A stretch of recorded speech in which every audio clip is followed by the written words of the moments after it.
चला गच्चीवरील बागेत आज कोणता भाजीपाला मिळतोय ते पाहूया। तर इथे तुम्ही पाहू शकता किती छान अशी आळू आलेली आहे आणि इथे सुद्धा आहे ना आळू लावलेले आहे, नवीन कांदे लावलेले आहेत इथे आळूचे।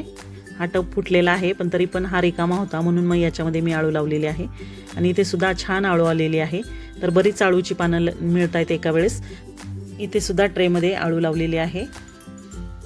तर कुंड्यांमध्ये ग्रो बॅगमध्ये सुद्धा छान आळू येऊ शकते, हे तुम्ही पाहू शकता। तर आहे ना मी आहे ना बऱ्याच वेळा आळू तोडलेली आहे, पुन्हा पुन्हा पानं येत असतात त्याला। तर अजून आहे ना माझा कुंडीमधला शेवगा म्हणजे या बकेटमध्ये जो शेवगा लावलेला आहे, मागच्या वेळेस मी गेल्या आठवड्यात व्हिडिओ शेअर केला होता तुमच्यासोबत। तर त्याला छोटे छोटे शेंगा लागल्या होत्या शेवग्याच्या। आता बघा त्याची वाढ किती झालेली आहे छान। तर 5 शेंगा लागल्या होत्या। मी मागच्या व्हिडिओमध्ये तुम्हाला सांगितलं होतं की 5 पैकी आहे ना 1-2 तरी जळून जातील किंवा गळून पडतील। तर 5 पैकी 2 जळून गेलेले आहेत शेंगा आणि ना 3 आलेले आहेत। तर एक शेंग बघा कशी गोल आकारात तयार झालेली आहे, म्हणजे त्याची वाढ अशी आता गोलच होणार आहे। तर ही सगळ्यात मोठी शेंग आहे। तर आपल्याला या शेवग्याच्या झाडापासून आता 3 शेंगा मिळणार आहे आणि नवीन फुलं सुद्धा आलेली आहे। इथे ना इथे पाण्याचं जे जार असतं ते मी कुंडी म्हणून वापरलेलं आहे। तर त्याच्यामध्ये पण मागे मी शेवगा लावला होता। आता तो खूप जुना झालेला आहे शेवग्याचं झाड, त्याला अजिबात पानं नाही, तरी सुद्धा तुम्ही पाहू शकता याला किती छान शेंग आलेली आहे आणि इथे नवीन फुलं सुद्धा आलेली आहे। आता पुन्हा याला ना शेंगा लागतील। तर ह्या कोवळ्या आहेत शेंगा म्हणून याचा असा लाल कलर दिसतोय गुलाबी। त्या पूर्ण तयार झाल्यावर छान हिरव्यागार शेंगा तयार होतात। आणि इथे ग्रो बॅगमध्ये ना पुदिना आहे, कांदा पाते, पालक आहे, कोथिंबीर आहे। तर मी ना कोंबालेले कांदे ना इथे खोचले होते, म्हणजे याची कांदा पात छान मिळते आपल्याला आहे ना, पाहिजे तेव्हा थोडीशी खुडून घेता येते म्हणजे पाहिजे तशी।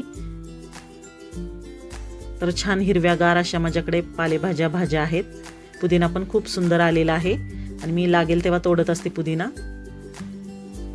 कोथिंबीर पण मस्त आलेली आहे आणि पालक पण भरपूर आलेला आहे। बऱ्याच कुंड्यांमध्ये मी पालक लावलेला आहे। तर इथे टोमॅटो सुद्धा आहेत। या पण टोमॅटोच्या झाडाचे मी बऱ्याच वेळा टोमॅटो तोडलेले आहेत, कधी मी व्हिडिओ टाकलेले आहेत, कधी कधी नाही टाकलेले तोडताना। आता इथे ना ग्रो बॅगमध्ये कोबी सुद्धा छान वाढायला लागलेला आहे। याआधी मी फ्लावर सुद्धा लावलेला आहे, फ्लावर पण छान येतो कुंड्यांमध्ये ग्रो बॅगमध्ये। आता कोबी सुद्धा मी लावलेला आहे, पहिल्यापासून लावते आणि आता हा कोबी पण छान आलेला आहे। इथे बकेटमधलं आहे ना लिंबाचं झाड आहे माझं, तर याला सुद्धा छान लिंब आलेली आहे, याची छान वाढ झालेली आहे। पण यावेळेस तरी कमीच लिंब आलेली आहे। गेल्या वर्षी खूप लिंब आली होती, पूर्ण झाड गच्च भरलं होतं लिंबानी, पानं कमी आणि लिंब जास्त होती। पण यावर्षी थोडंसं कमीच लिंब लागलेली आहे। इथे छान गावरान कढीपत्ता आहे आणि इथे ना आवळ्याचं झाड आहे, आंबट तुरटचे छोटे आवळे असतात ना ते, आणि शेजारीच तुरीच्या शेंगांचं झाड आहे। तर इथे मोठ्या बकेटमध्ये मी तुरीचं लावलेलं आहे, 2-3 रोप आहेत। तर हे पहा किती छान तूर आलेली आहे। बऱ्याच वेळा तूर सुद्धा तोडलेली आहे मी आणि नवीन सुद्धा त्याला पानं फुटलेली आहे। तर छान तूर आलेली आहे। आपण तुरीच्या शेंगा तोडून घेणार आहे आज। मागच्या व्हिडिओमध्ये पण मी तोडताना दाखवल्या होत्या, बऱ्याच शेंगा निघल्या होत्या। तर आज किती शेंगा निघतायत पाहूया तुरीच्या।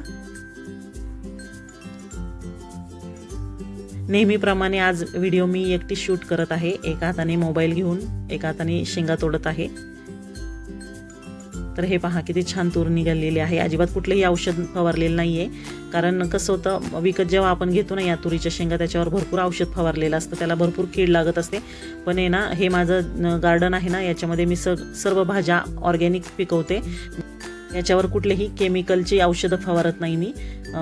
पूर्णपणे ऑर्गॅनिक शेती आहे ही माझी गार्डन। तर आहे ना मी काय करते, शेणखत घालते। शेण आहे ना पूर्णपणे वाळल्यानंतर ते पाण्यात भिजत घालते आणि मग ते पाणी आहे ना 15 दिवस ते महिनाभर ठेवते आणि चांगलं मग ते पाणी मुरल्यानंतर त्याच्यामध्ये ना तिप्पट चौपट पाणी अजून टाकायचं, साधं पाणी, आणि ते मिक्स करून मग ते पाणी झाडांना देत असते। त्यामुळे छान भाजीपाला येतो आणि आहे ना छान म्हणजे चांगला ऑर्गॅनिक आपण भाजीपाला घेऊ शकतो कुंड्यांमधून सुद्धा।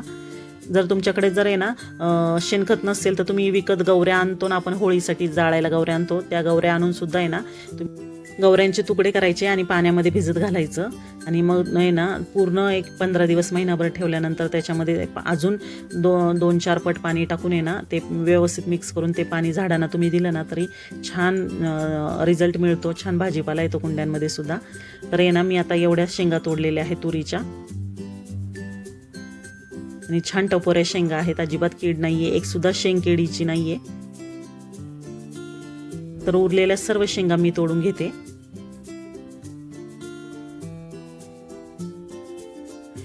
आता आहे ना व्हिडिओमध्ये एवढे दिसत नाही तरी सुद्धा भरपूर शेंगा लागलेल्या आहेत.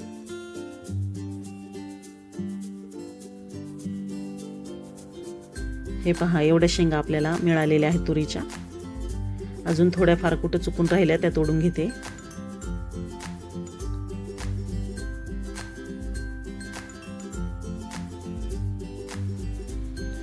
तर एवढ्या आपल्याला तुरीच्या शेंगा मिळालेल्या आहेत. आता तुरीच्या शेंगा तोडून झाल्यावर इथे कोथिंबीर आहे ती पण तोडून घेते. कोथिंबीर मी खुडून घेणार आहे, उपटून घेणार नाही. खुडून घेतल्यामुळे पुन्हा त्याला पानं फुटतील. कोथिंबीर, पालक आणि मेथी मी अशीच कुंड्यांमध्ये लावल्यानंतर खुडून घेत असते, पूर्ण मुळापासून उपटत नाही. तर छान कोथिंबीर मिळालेली आहे. आता इथे तुम्ही पाहू शकता टबमध्ये किती छान पावटा आलेला आहे. भरपूर शेंगा लागलेल्या आहेत पावट्याला. थंडीमध्ये पावट्याचा सीझन असतो तर छान शेंगा येतात त्याला भरपूर. तर नेक्स्ट टाइम जेव्हा त्या तोडेल मी त्यावेळेस व्हिडिओ तुमच्यासोबत शेअर करेल. आता इथे सुद्धा पावटा आहे. तर यातल्या आहे ना 2-3 शेंगा मोठ्या झालेल्या आहेत, त्या मी तोडून घेतलेल्या आहेत. आणि इथे ना वाळलेली शेंगा आहे ना, तर ती मी झाडाला तशीच ठेवणार आहे. अजून थोडी वाळल्यानंतर मी त्याचं बिया म्हणून वापर करणार आहे नवीन पावट्याची रोपं तयार करण्यासाठी. तर इथे भेंडीसुद्धा आहे, खूप उंच गेलेली आहे भेंडी. आता ज्या नवीन आणि कोवळ्या आहेत त्या भेंड्या मी काढून घेतलेल्या आहेत. आणि ही जी मोठी भेंडी आहे ती मी बियासाठी ठेवलेली आहे. म्हणजे ना चांगली मोठीच्या मोठी भेंडी आहे, त्याचे बी पण चांगले आहेत, त्यामुळे ना छान रोपं तयार होतील. इथे सुद्धा ही जी भेंडी आहे ती बरंच झालेली आहे. सर्व या ठेवलेल्या भेंड्या आहेत ना मी बियांसाठी ठेवल्या आहेत. आणि इथे नवीन ज्या कोवळ्या आहेत त्या तोडून घेतलेल्या आहेत. तर आता मला पुन्हा भेंडी लावायची आहे गार्डनमध्ये. मग ती मी भेंडी लावण्यासाठी याच बियांचा उपयोग करणार आहे. या ज्या भेंड्या आहेत मोठ्या मोठ्या ठेवलेल्या त्यांनी बर झाल्या, वाळल्या ना की मग त्यातले बी काढून. तर आता भेंडी काढलेली आहे. आता इथे पुदिना, पालक आणि ना कोथिंबीर आहे, तर ती तोडून घेऊया. कांदापात पण छान आलेली आहे. कोंबालेले कांदे फेकून न देता मी ना कुंडीमध्ये ना रोवत असते. म्हणजे जेव्हा आपल्याला फ्राईड राईस अगदी थोडीशी कांदापात पाहिजे असेल ना, किंवा मंचुरियन वगैरे करताना थोडी पाहिजे असेल तर त्यावेळेस अशी तोडून वापरता येते आणि कांदे वायाला जात नाही कोंबालेले. तर आता इथली मी कोथिंबीर तोडून घेते. कोथिंबीर आणि पालक तोडणार आहे, पुदिना तोडणार आहे. तर कोथिंबीर मी खुडूनच घेतलेली आहे. आता सुद्धा छान कोथिंबीर आलेली आहे.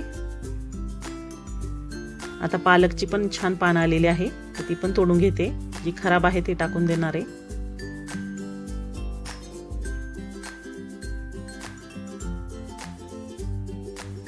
बऱ्याच कुंड्यांमध्ये मी पालक लावलेला आहे, ग्रो बॅगमध्ये लावलेला आहे, बकेटमध्ये लावलेला आहे. तर आता एवढा तोडलेला आहे. इथे सुद्धा बकेटमध्ये पालक आहे. यातला तर मी बऱ्याच वेळा तोडलेला आहे. नवीन पुन्हा पानं फुटलेली आहे खुडल्यामुळं.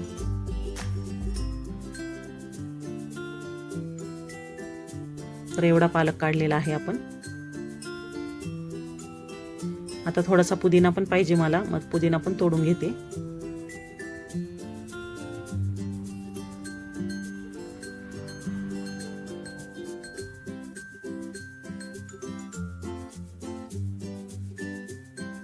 झाडं व्यवस्थित येण्यासाठी काय करावं लागतं, व्यवस्थित ना कुंड्या म्हणजे ना उन्हात ठेवाव्या लागतात. त्याला पुरेसं ऊन असलं ना तेव्हा भाजीपाला छान येतो, फुलं छान येतात. तर आता पुदिना पण तोडलेला आहे मी. आणि कुंड्यांमध्ये पाणी साचून नाही राहिलं पाहिजे. तर इथे माझं ना अंजीरचं झाड आहे. किती छोटे छोटे अंजीर लागलेले आहे तुम्ही पाहू शकता. याचे अंजीर पण खूप छान मोठे होतात, पिकतात. बऱ्याच वेळा मी तोडत असते. आता हे अंजीरचं झाड माझं 4-5 वर्षापूर्वीचं, याला मी खूप उंच जाऊ देत नाही. इथे ना वाटाणा लावलेला आहे. थंडीत वाटाणा छान येतो, तर मी वाटाणे लावले होते, म्हणजे वाटाण्याचे बी टाकले होते. तर आता वाटाणा उगवून आलेला आहे. हरभरा पण टाकला होता, तर त्यातले काही हरभरे आलेले आहेत, काही नाही आलेले. इथे कारलं सुद्धा आहे. छान कोवळी कारली लागलेली आहे. याआधीही बऱ्याच वेळा तोडलेली आहे मी कारली याची. आता ही कोवळी आहेत म्हणून तोडणार नाहीये. तर इथे सुद्धा पालक आहे या मोठ्या ग्रो बॅगमध्ये, तर तो तोडून घेत आहे. याच्यामध्ये मी भेंडी सुद्धा लावलेली आहे. आता ते भेंडीची रोपं मोठी होतोपर्यंत आहे ना, ही जी पालकची पानं आहे ना ती तोडून घेते. आणि ना बराच पालक लावलेला आहे, तर तो सुद्धा थोडा मोठा होईल काही दिवसांनी. तर इथे जास्वंद आहे. आता थंडीमध्ये ना सकाळ मी तोडती ना, तर अजिबात लवकर फुलं उमलत नाही थंडी जास्त असल्यावर. तर सकाळी 8 वाजता मी गार्डनमधली फुलं तोडायला आलेली आहे, तरीसुद्धा फुलं उमललेली नाही. काही ठराविकच फुलं उमललेली आहे. तर इथे माझं आहे ना कुंडीमधलं आहे ना सोनचाफ्याचं झाड आहे, तर त्याला छान फुल आलेलं आहे आज, तर ते तोडून घेत आहे. खूप छान सुगंध दरवळलेला आहे. एकच फुल उमललंय तरी सुद्धा अख्ख्या टेरेसवर सुगंध छान पसरलेला आहे या सोनचाफ्याचा. तर याला कळ्या सुद्धा लागलेल्या आहेत या सोनचाफ्याला. आता आज एकच फुल उमललेलं आहे ते तोडून घेतलंय. आणि जास्वंदीची पण बरीच फुलं आलेली आहेत आज.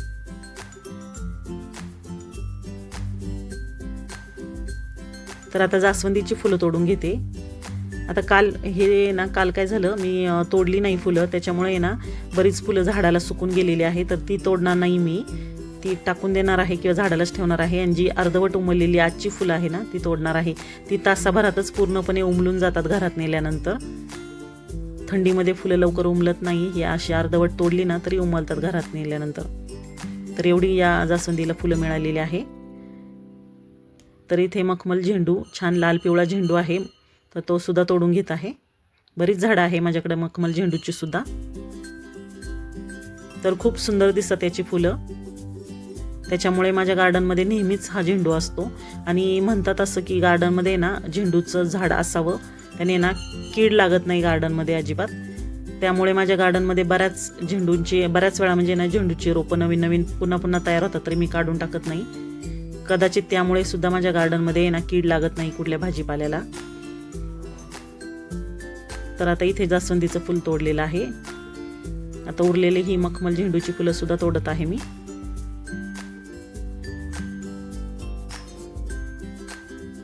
बाकी कशाला कीड लागत नाही, फक्त मेथी लावली होती ना मध्ये मी, तर मेथीची पानच कोणती तरी अशी ना बारीक अशी माशी येत होती आणि ती फक्त पानं तोडून न्यायची मेथीची. बाकी कुठल्या झाडाला कीड लागलेली नाही, फक्त मेथीची पानं खाऊन जायची. पण मी काही फवारणी वगैरे तरीही केली नाही. आता इथे ना मस्त शेवंती आलेली आहे. शेवंतीचा खूप सुंदर कलर आहे. या 2 फुलं शेवंतीची पण मिळालेली आहे. इथे कोथिंबीर पण आहे या ग्रो बॅगमध्ये. आणि इथेच आहे ना घेवडा आहे. तर याच्या ज्या शेंगा तयार आहे त्या तोडून घेते. आता बऱ्याच वेळा तोडल्यानंतर आहे ना आता हा वेल सुकायला लागलेला आहे. तर यातल्या एवढ्या शेंगा तयार आहे ना त्या तोडून घेतल्या.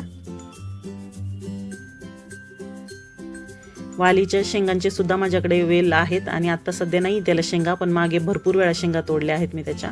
इथे गवती चहा आहे, तर त्याचं सुद्धा एक पान तोडून घेतलंय. 1-2 पानं तोडून घेते. तर छान चहामध्ये टाकल्यावर छान चहा होतो.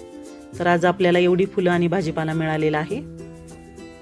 तर तुम्ही माझे मागचे व्हिडिओ जर नसतील पाहिले तर ते तुम्ही नक्की पहा. त्याच्या लिंक आहे ना डिस्क्रिप्शन बॉक्समध्ये देते, नक्की चेक करा. तुरीच्या शेंगा, भेंडी, कोथिंबीर, पालक, पुदिना, वालघेवड्याच्या शेंगा. तर आज आपण एवढं तोडलेलं आहे, तुम्ही पाहू शकता. आणि हे पण पूर्णपणे ऑर्गॅनिक आणि कुंडीमधला भाजीपाला आहे. तर इथे कुंद्याची सुद्धा जी काही फुलं आहे राहिलेली तोडायची ती तोडून घेते. तर थंडीत कुंद्याला भरपूर फुलं लागतात. मागच्या व्हिडिओमध्ये मी दाखवलं होतं, बरेच फुलं निघाली होती. आता पुन्हा याला फुलं लागणार आहे. बारीक बारीक कळ्या लागलेल्या आहेत. इथे ना माझं आंबा कलरचं जास्वंदीचं फुल आहे ना ते सुद्धा तोडायचं राहिलं होतं, तर ते सुद्धा तोडून घेतलेलं आहे. आणि इथे ना एक भेंडी तोडायची राहिली होती. पावट्याच्या ज्या टबमध्ये ना भेंडी राहिली होती तोडायची. तर आज आपल्याला एवढा भाजीपाला आणि फुलं मिळालेली आहे. तुम्हाला आजचा व्हिडिओ कसा वाटला? व्हिडिओ आवडला असेल तर व्हिडिओला नक्की लाईक करा, शेअर करा. चॅनलवर नवीन असाल तर चॅनलला सबस्क्राईब करायला विसरू नका. भेटू पुन्हा नवीन व्हिडिओ सोबत. Bye bye.